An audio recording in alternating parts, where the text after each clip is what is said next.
যদি কোন ব্যক্তি দাদা হুজুর কেবলাকে নরেন্দ্র মোদী বলে, আপনারা তাকে মেনে নেবেন? যদি কোন ব্যক্তি ছোট হুজুর কেবলাকে অমিত শাহ বলে, আপনারা মেনে নেবেন? একটু জোরে বলুন, জোরে বলুন। আসুন, এই হালে মুসলমান ঘরে জন্ম নিয়েছে। ও বেটা মুসলমানের ঘরে জন্ম নিয়েছে, মায়ের পেটে ও বেটার মরে যাওয়া দরকার ছিল। ওর মা যদি জানতো, ওর বাপ যদি জানতো, যদি জানতে পারতো আমার ছেলেটা বড় হয়ে মুনাফেক হবে, বেঈমান হবে, কাফের হবে, যদি জানতে পারতো কোল থেকে নিয়ে আছড়ে মেরে ফেলতো, আছড়ে মেরে ফেলতো। কারণ একটাই, মুসলমান ঘরে জন্ম নিয়ে যদি কোন মুসলমান হিন্দু ভাইদের পূজা পার্বণে গিয়ে সিঁদুর লাই, তিলক লাই, ঠাকুরের সামনে মাথা নত করে, সে মুসলমান থাকবে? আপনারা সাধারণ মানুষ বলুন, থাকবে? থাকবে? আবার সে ঠাকুরের সামনে দাঁড়িয়ে আছে, যেন মনে হয় সেও একটা ঠাকুর। একটা মহিলা খানচা মতন কি বলে নিয়ে গিয়ে তাকে এইরকম করছে, আর ও বেঈমান বুকে হাত দিয়ে উনিও ঠাকুর সেজে এরকম দাঁড়িয়ে আছে। খুব মনোযোগ দিয়ে শুনুন। অনেক দালাল আছে বলে যাকে তাকে কাফের বলা যাবে না, মুশরিক বলা যাবে না, বেঈমান বলা যাবে না। একজন উঠে দাঁড়িয়ে বলুন তো দেখি এক্ষুনি যে আমি আল্লাহকে মানিনি, মা বলুন, আমি এক্ষুনি তাকে কাফের বলবো। উঠে দাঁড়িয়ে যদি এখন বলে যে আমি নবীকে মানি না, আমি কোরআনকে মানি না, তাকে আমি বেঈমান বলতে আমার সময় লাগবে না, সময় লাগবে না। খুব মনোযোগ দিয়ে শুনুন। এই ইউটিউবার ভাইয়েরা যারা আছে, কাটাকাটি করবি নি, ক্ষুধার গজব হবে না হয়। এরা তো কল লাগাবার ধান্দা করে। হ্যাঁ, এরা এর মাল ও তো বুঝে দেয়, ওর মাল এ তো বুঝে দেয়। কথা বললেন না? আমি বলছি বিয়াজ দিয়ালিয়া হারাম, আর গিয়ে বলছে পিয়াজ দিয়ালিয়া হারাম। খুব মনোযোগ দিয়ে শুনুন। আমি তোহা সিদ্দিকী, আমি যদি রাজনীতি করি এটা আমার ব্যক্তিগত ব্যাপার। দাদা হুজুর কেবলার বংশের যদি কোনো ছেলে রাজনীতি করে, আপনারা কে কি সমর্থন করবেন জানি না, আমি কিন্তু সমর্থন করি না, করব না, করি না, করব না।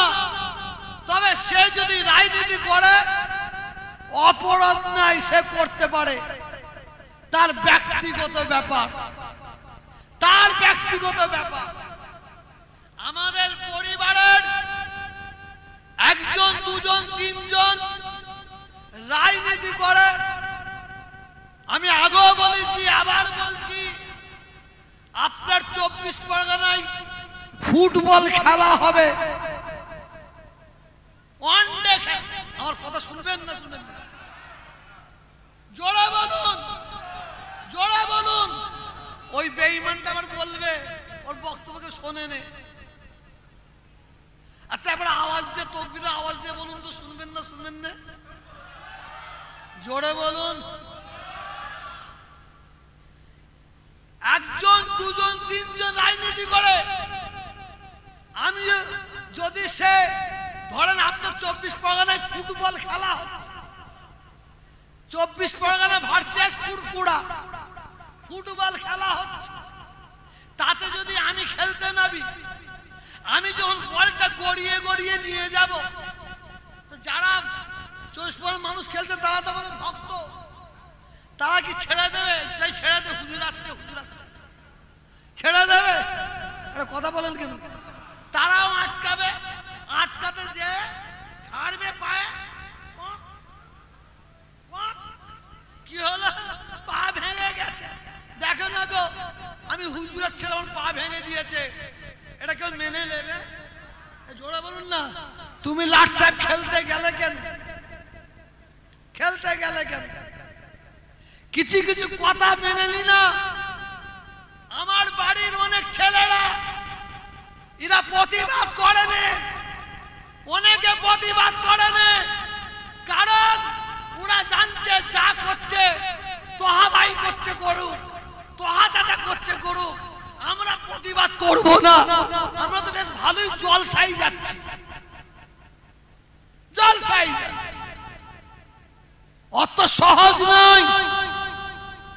আমি তোহা সিদ্দিকী বড় হুজুর পীর কেবলা রাহমাতুল্লাহ আলাইহির জলসায় বসে আমার দাদা হুজুর কেবলা, পাঁচ হুজুর কেবলা শুয়ে আছেন, আমার গলার আওয়াজ তারা পাচ্ছেন, কেন আল্লাহর ওলিরা মোড়ে মোড়দানা মোড়ে জিন্দা, আমার গলার আওয়াজ পাচ্ছেন।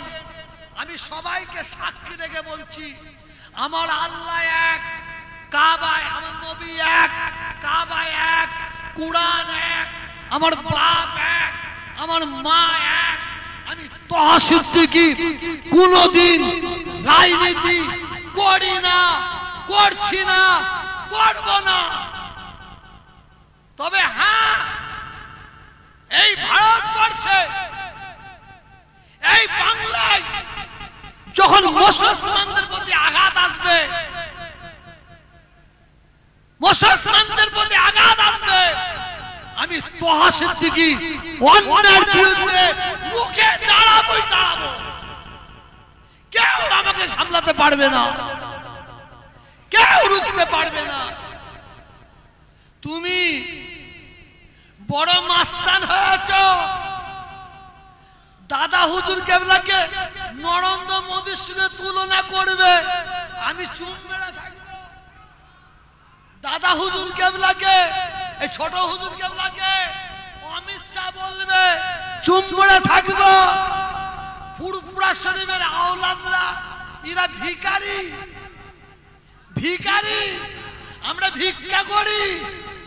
ও বাঁদর, ও বেঈমান, ও মুশরিক, ও জানে না তুমি তোমার এলাকায় গরিবের প্রতি অত্যাচার করবে, তুমি তোমার এলাকায় খুন করবে, মার্ডার করবে, গরিবের ঘর ভাঙবে, তুমি ভেড়িতে চাষ করাছে তারপর দিনে চুরি করাবে, তুমি জমিদার জমি চাষ করাছে তুমি সকালবেলা কাটিয়ে নেবে, তুমি আমার মাকে, আমার বোনকে বিধবা করবে, আমার বাপ মাকে তুমি তাদের বাচ্চা হারা করবে, তুমি বাচ্চা শিশুদের অনাথ করবে।